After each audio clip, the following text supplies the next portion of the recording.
Hermanos, espero que hayamos disfrutado el cafecito y la tortillita. Me levanté tempranito a moler, 4:30 de la mañana. No, pero gracias a Dios que pudimos disfrutar esa tortillita, cafecito, compartir, hablar. Vea cómo se estaba ahí, hable con Andrea, y gracias a Dios que me pegaron un pellizco. ¿Qué, no va a la clase o qué pasó? Pero bueno, la vida de Jesús, hermanos, o el ministerio de Jesús fue y sigue siendo un ministerio de paz. Esto es porque a través de nuestra obediencia al Evangelio fuimos justificados por Dios y hemos hallado paz para con Dios por medio de nuestro Señor y Salvador Jesucristo. Romanos capítulo 5, verso 1, un ministerio de sanidad, porque observamos cómo Jesús a lo largo y del desarrollo de su ministerio, que fue aproximadamente durante 3 años, comprobó a través de los milagros, según Juan capítulo 2, verso 14, que ese principio de señales hizo Jesús en Caná de Galilea para que sus discípulos creyeran en él, y hoy sigue siendo un ministerio de sanidad. ¿Por qué? Porque nosotros estábamos muertos en delitos y pecados, y a través de la obediencia al Evangelio hemos llegado a ser sanados espiritualmente hablando por nuestra obediencia al Evangelio. Un ministerio de sacrificio, porque nos ha enseñado lo que es desestimar el ser igual a Dios como cosa a que aferrarse, según Filipenses capítulo 2, verso 5 en adelante, sino que se despojó y tomando una forma de siervo, ¿verdad?, se humilló para darnos un gran ejemplo a cada uno de nosotros. Un ministerio de misión, porque la obra que el Padre le encomendó fue la que él vino a cumplir, Juan capítulo 5, pero también ese ministerio recuerda la promesa del Espíritu Santo que específicamente fue dada para los apóstoles. Juan capítulo 14, verso 26, Juan 15, 26 y Juan 16, 13, donde nuestro Señor Jesucristo les mencionó que ellos iban a ser embestidos de poder y tenían una misión de ir por todo el mundo y predicar la muerte, la sepultura y la resurrección de nuestro Señor y Salvador Jesucristo. Marcos capítulo 16, verso 16. Siendo nosotros edificados sobre el fundamento de los apóstoles, según Efesios capítulo 2, verso 20, nosotros tenemos la misma instrucción que los apóstoles tuvieron, la misma misión que ellos, y un ministerio, hermanos, de victoria, porque él venció la muerte, ¿verdad? Y resucitó al tercer día conforme a las escrituras. Primera de Corintios capítulo 15, versos 3 y 4. El evangelio que Pablo les había predicado, el cual ellos habían recibido, el cual ellos estaban perseverando, si retenían el evangelio, seréis salvos, les dice. Si lo retienen, si no, ustedes se van a perder.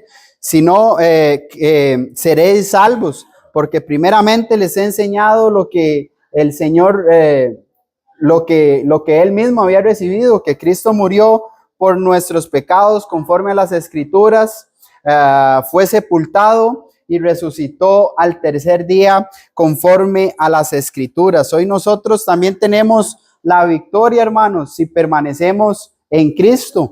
Juan capítulo 14, la Biblia enseña que seremos verdaderamente sus discípulos si andamos o hacemos lo que Él hizo, hermanos. Esa resurrección que nosotros tuvimos fue cuando obedecimos el Evangelio. Recuerda Romanos capítulo 6, verso 4, porque fuimos sepultados juntamente con Él por medio del bautismo. ¿Para qué? Para nosotros renacer a una nueva vida. Hermanos, tenemos la victoria, estamos en Cristo, tenemos la vida eterna. Primera de Juan capítulo 5, verso 13. Él nos ha dado la vida eterna, estamos en el verdadero, estamos en Cristo Jesús. Y por eso es que ese ministerio de nuestro Señor Jesucristo nos llena de paz, Esto es la presencia de Dios en nuestra vida. Recuerde que la paz no es la ausencia de problemas, sino es la presencia de Dios en medio de nuestros problemas. Nos llena de amor. Esto es ánimo y compromiso de sacrificar nuestras vidas, gastar nuestras vidas para el servicio de nuestro Dios. Nos llena de compasión, compasión por aquellos que todavía no han obedecido. Muchas veces uno se quiebra y uno dice, la frase es pobrecito, ¿verdad? Sí, obviamente a uno le duele, pero pobrecito aquel que está sin Cristo, pobrecito aquel que no lleva una vida fiel delante de Dios, porque ese pues sí va a sufrir eternamente. Y obviamente en el intento, hermano, siempre vamos a fallar. Primera de Juan, capítulo 1, dice que seríamos mentirosos si no pecáramos, ¿verdad? Y la verdad no estaría en nosotros. Pero el Señor es fiel y justo para perdonarnos de nuestros pecados y limpiarnos de todas nuestras maldades. En el intento, hermanos, siempre en este cuerpo físico, hermanos, siempre vamos a pecar, vamos a errar al blanco. Y por eso este ministerio, hermanos, de nuestro Señor Jesucristo nos llama a continuar su obra. Y hoy específicamente nos vamos a enfocar en la resurrección de Cristo.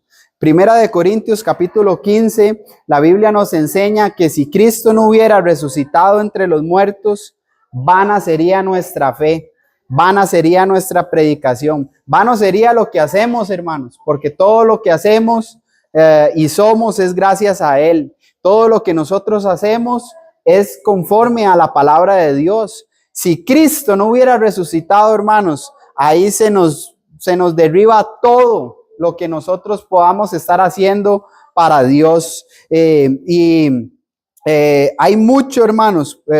Un escritor, el señor Wilbur Smith, comentó lo siguiente con respecto a la evidencia histórica de la resurrección de nuestro Señor Jesucristo. Y leo exactamente lo que él comentó. El significado de la resurrección es un asunto teológico, pero el hecho de la resurrección es un asunto histórico. O sea que la naturaleza del cuerpo resucitado de Jesús puede que sea un misterio para algunos, ¿verdad? Pero el hecho de que el cuerpo desapareció de la tumba es un asunto que debe decidirse en base a la evidencia histórica. Lastimosamente, hermanos, muchos niegan la resurrección de nuestro Señor Jesucristo. Y como el texto nos enseña, si a nosotros nos derriban la resurrección de nuestro Señor Jesucristo, es entonces nuestra obediencia. Hay que entender, hermanos, con respecto a la resurrección de nuestro Señor Jesucristo, que en primer lugar, la Biblia nos enseña que fue profetizada. Recuerdan el salmista David en el Salmo 16, versículo 8 al 11. Él dijo, porque veía al Señor siempre delante de mí, porque está a mi diestra, no seré conmovido. David, hermanos, siendo profeta de Dios y conociendo la promesa de Dios, Dios le había dicho que de su descendencia iba uno que se iba a sentar en su trono. Segundo de Samuel, capítulo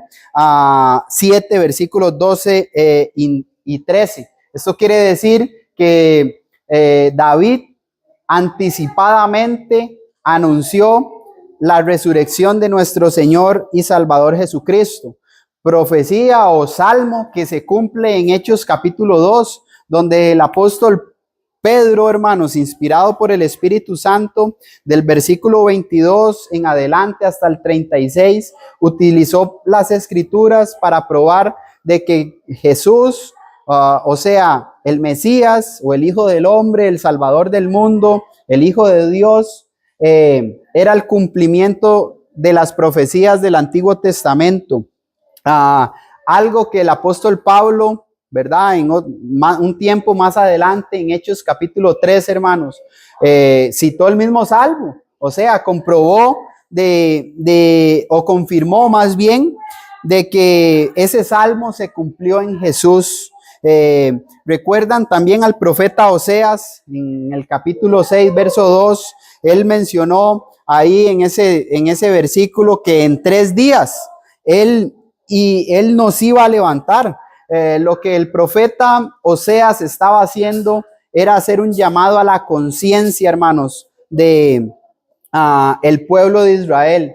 ¿Para qué? Para que ellos se arrepintieran, para que ellos se volvieran a Dios, ya que el pueblo de Israel estaba bajo juicio, porque estaba en pecado, estaban en idolatría, se habían mezclado y habían añadido a la adoración cosas que ellos no tenían que hacer. Por eso el profeta Oseas viene a advertir al pueblo, pero también, aparte de advertirles, les viene a decir y a traerles un mensaje de esperanza, que si ellos se volvían a Dios, confiaban en las promesas de Dios y en el pacto que ellos habían hecho con Dios, Dios los iba a restaurar. Por eso es que cuando él menciona que en 3 días él lo iba a levantar, esto estaba apuntando a la resurrección de nuestro Señor y Salvador Jesucristo, porque Él es el cumplimiento. Él era el que iba a cumplir.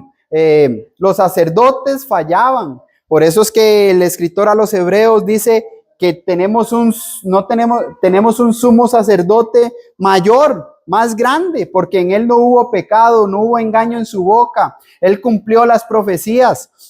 Y eso es importante para nosotros entender. Una que me encanta también está la de Zacarías capítulo 12, verso 10.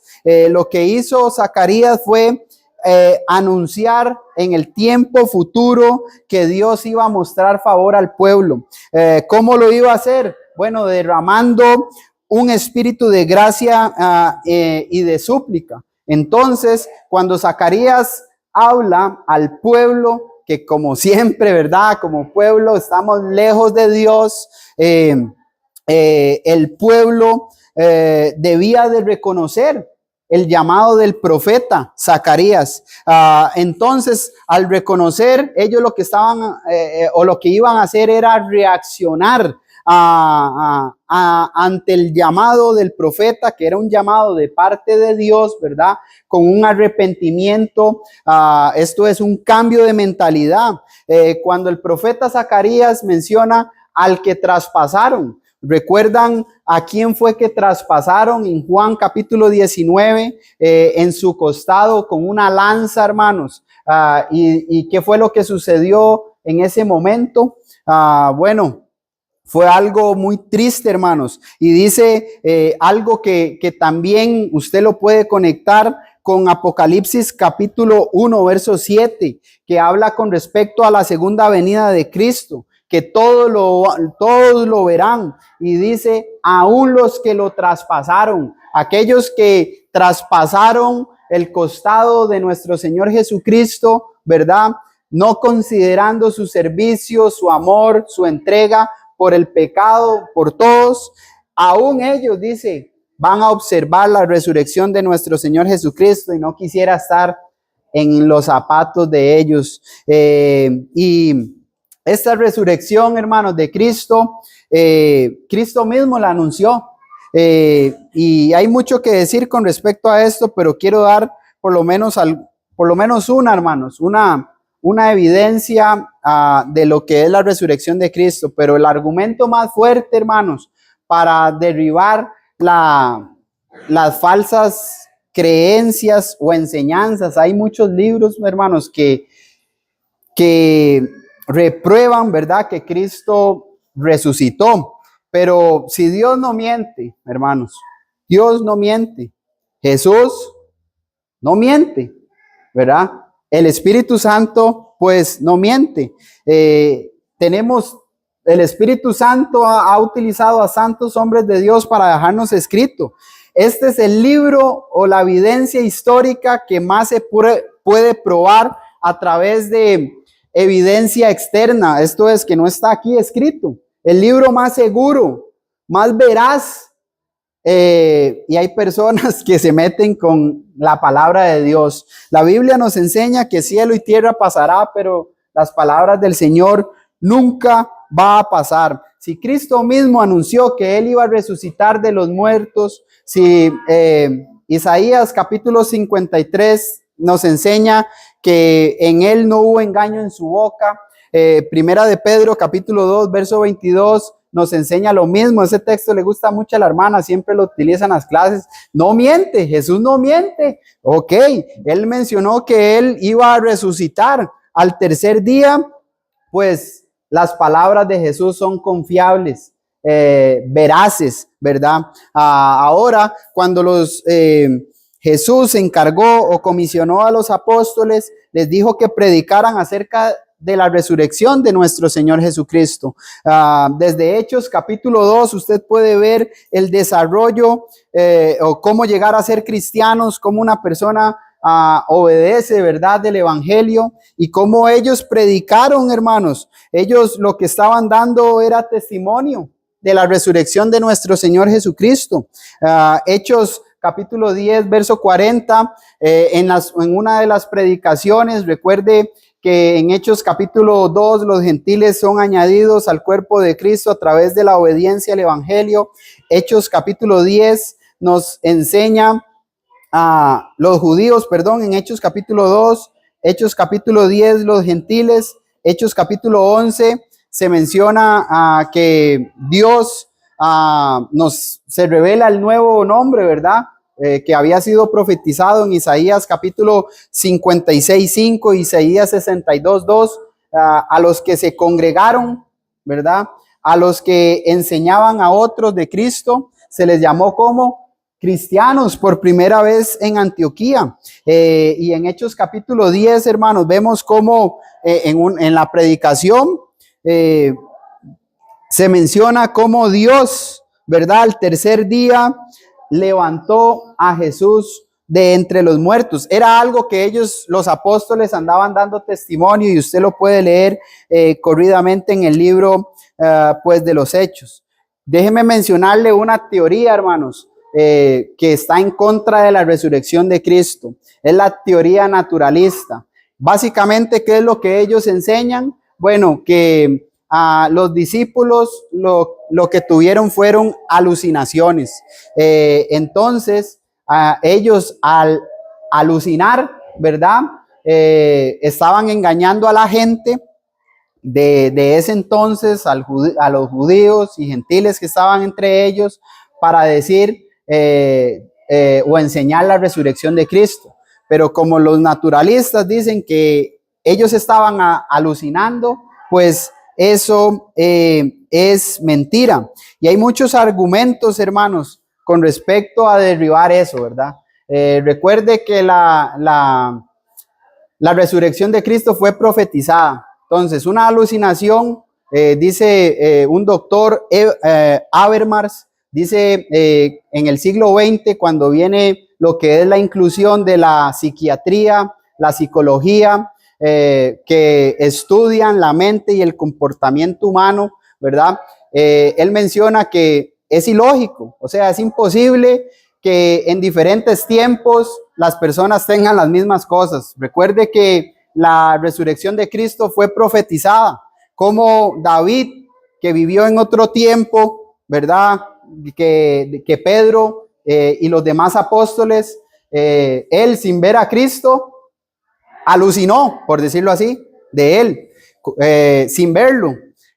Otro en el Nuevo Testamento, los apóstoles que lo vieron, caminaron con él, que hay evidencia histórica, hermanos, fuera de la Biblia, que prueba de que Jesús fue un ser histórico y real. ¿Cómo es que ellos llegan a alucinar? Es algo ilógico, y que solo algunos, ¿verdad?, no todos. Una alucinación yo no se la puedo pasar a usted, ¿verdad? Y eso se va pasando de generación en generación. Otra teoría, o para derribar ese argumento, es que como alguien que estaba en contra del cuerpo de Cristo, ¿verdad? ¿Saben de quién estoy hablando? En Hechos capítulo 8, Saulo en su momento, que después recibió el cambio de nombre en Hechos capítulo 9, verso 22, a Pablo, el apóstol Pablo, como alguien que perseguía a la iglesia, iba con cartas, levantó su mano en Hechos capítulo 7, ¿verdad? Al final, verso 50 por ahí, y al cual se le pusieron las ropas de Esteban, el primer mártir de la iglesia. Ahora llega a dar tremenda afirmación, ¿verdad? Alguien que estaba en contra, ahora viene a ser usado para su gloria, para la gloria de nuestro Dios. Es algo completamente ilógico. También su hermano, recuerdan Santiago, la Biblia nos enseña que ni aún sus hermanos no creían en él. Juan capítulo 7, verso 5. Pero Santiago dio testimonio de la resurrección de nuestro Señor Jesucristo, o Jacobo, como en el idioma original, en el griego, pues tenemos un estudio que el hermano Steven también dio, ahí está grabado. Ya esto me puse a ver en el canal y sale José Andrés. ¿Qué se hizo José Andrés? Jovencito, hermana, dando clases o dirigiendo cantos cuando estaban lo del COVID. Vieras cómo me impactó eso. Hay muchas clases ahí grabadas, buenas clases para que puedan ir ahí. Bueno, hay muchos argumentos. Otro, el cuestionamiento de que Jesús fue una persona real. Pero, hermanos, hay demasiada evidencia histórica fuera de la Biblia de que Jesús fue un ser histórico y real. Por lo menos, o lo que se consideran como los padres de la iglesia, Cornelio Tácito, Tertuliano, se me van otros nombres. Ellos escribieron libros, hermanos, anales. Hay un libro que se llama Anales. Ustedes pueden ir a la historia, hermanos, a la historia. De hecho, pueden ver cómo hay películas de Jesús, cómo está la pasión de Cristo. Muchas películas, muchos libros, personas que no son ni cristianas, hermanos, escribieron acerca de que Jesús fue un ser histórico y real. Así que si fue un ser histórico y real, la Biblia es un documento histórico, real. Lo que aquí está son palabras de vida eterna, son palabras reales. Y entre una de tantas lecciones que tenemos aquí nos habla de la resurrección de Cristo. Y hay pruebas, hermanos. Quiero por lo menos mostrar una. Ya son las 12, no sé si se tienen que ir o no, pero quiero dar por lo menos una. Y es la de los fariseos. La de los fariseos y principales sacerdotes y el sello romano. Así que leamos Mateo 27. Si tienen alguna, o tal vez al final para no quitarles más de su valioso tiempo. Mateo capítulo 27, 6:2 al 6:6. Dice, al día siguiente, que es después de la preparación, se reunieron los principales sacerdotes y los fariseos ante Pilato, diciendo, Señor, nos acordamos que aquel engañador dijo, viviendo aún, después de 3 días resucitaré. Manda, pues, que se asegure el sepulcro hasta el 3er día, no sea que vengan sus discípulos de noche y lo hurten y digan al pueblo, resucitó entre los muertos, y será el postrer error peor que el primero. Y Pilato, ¿qué dijo? Ahí tienes una guardia, y aseguradlo como sabéis. Entonces ellos fueron y aseguraron el sepulcro, sellando la piedra y poniendo la guardia. Número 1, hermanos, ellos, los principales sacerdotes y los fariseos, dice el texto, que sabían de las predicciones de nuestro Señor, de la resurrección de nuestro Señor Jesucristo. Recuerde quiénes eran los fariseos, ¿verdad? Enseñaban, interpretaban, mandaban, ponían cargas al pueblo que ellos no cumplían, y los sacerdotes estaban encargados de ministrar en las cosas pues del Señor. Por eso es que ellos sabían de las predicciones de la resurrección de nuestro Señor y Salvador Jesucristo. Y específicamente, hermanos, si usted lee ahí el versículo 66, nos menciona esa palabra sellando. Esto está de acuerdo con la ley romana. Si alguien rompía o destruía ese sello, hermanos, la persona que lo hiciera estaba en peligro de ser procesado, porque la ley había estipulado, ¿verdad?, un sello que debía de ser puesto a eso. Un doctor, hermanos, que yo les recomiendo que lean ese libro, hermanos, se llama Josh McDowell, que él básicamente lo que hizo fue darnos evidencias de las escrituras, ¿verdad? Él buscó, estudió y recobró todas las evidencias posibles para la veracidad de las escrituras, todas las evidencias posibles para la resurrección de Cristo, porque él no era creyente, ¿verdad? Entonces él empezó a estudiar y a estudiar, a ver cómo podía hacer. De hecho, ahí está una película, pueden verla, yo creo que está también en Netflix, o ahí la pueden buscar en internet, está gratis.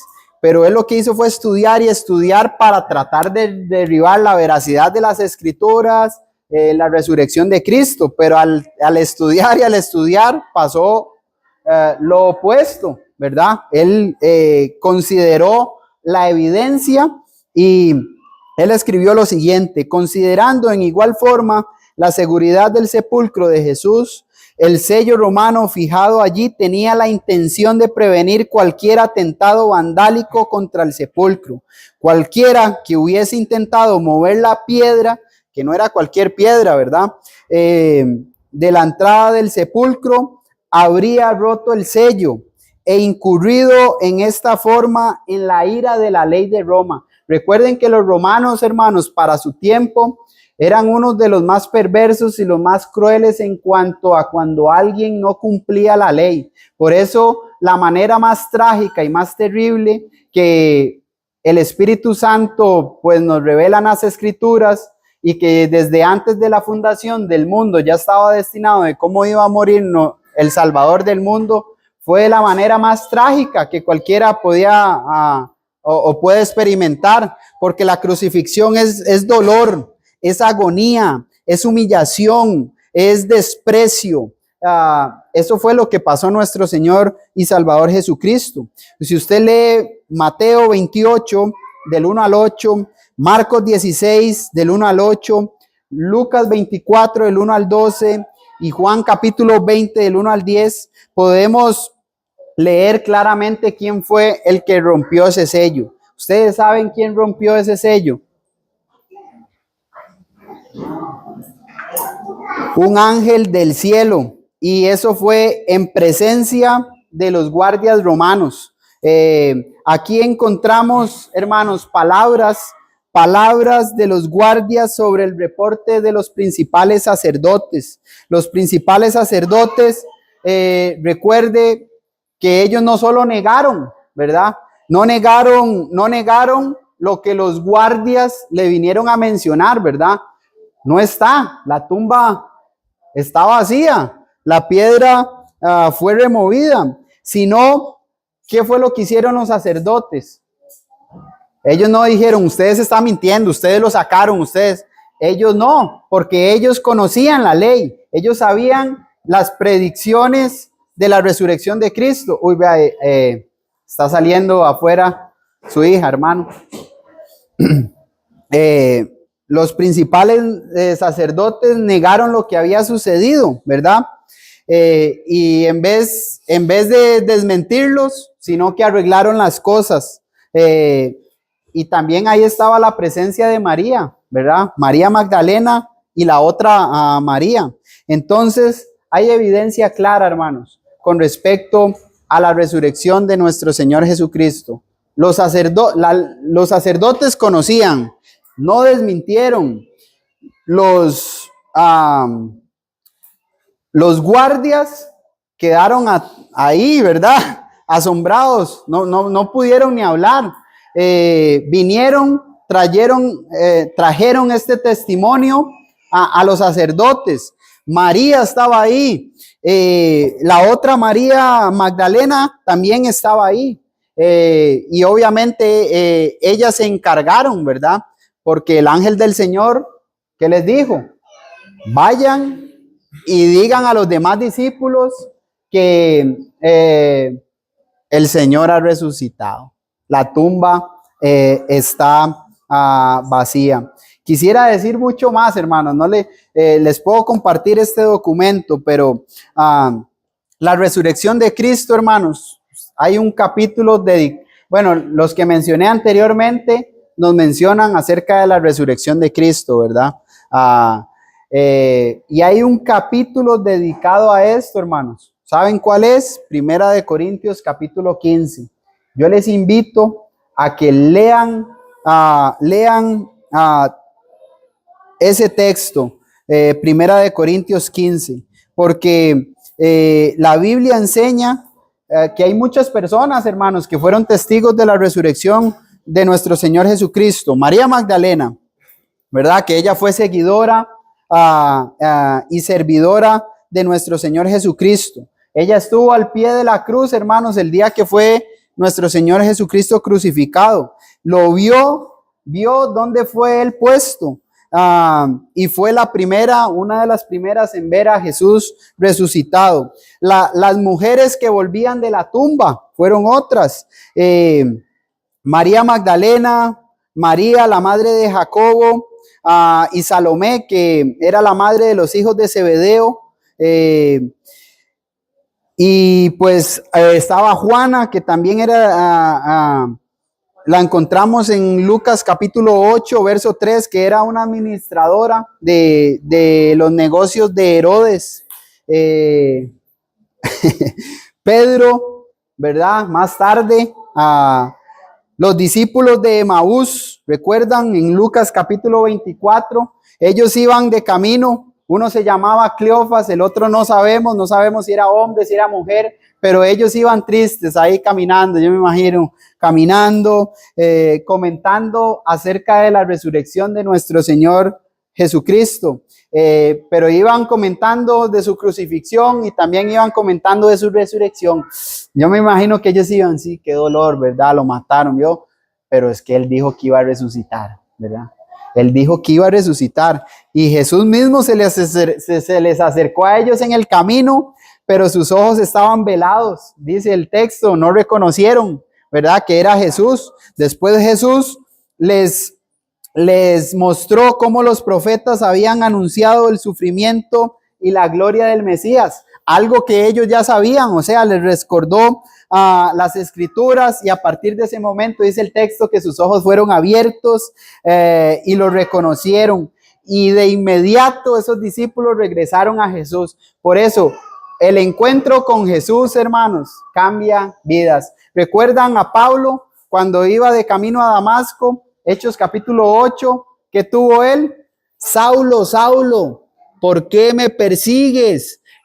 Tuvo un encuentro con Jesús, hermanos. El encuentro con Jesús nos debe de cambiar nuestra forma de pensar, nuestra forma de ver las cosas, nuestra forma de hablar, nuestra forma de vestir, todo, hermanos, porque encontrarse con Jesús, hermanos, cambia todo.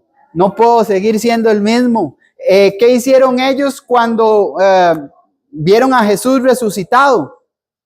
Empezaron a llevar el mensaje, o sea, cobraron ánimo y vamos a decirle esto a todo el mundo. Se cumplieron las profecías. ¿Recuerdan a Tomás que no creía? ¿Verdad? Hermanos, muchas veces el obedecer el evangelio, ¿verdad? Para el perdón de nuestros pecados en el bautismo, hermanos, es un encuentro con Jesús, con Dios Padre, Dios Hijo y Dios Espíritu Santo. Tiene que haber un cambio.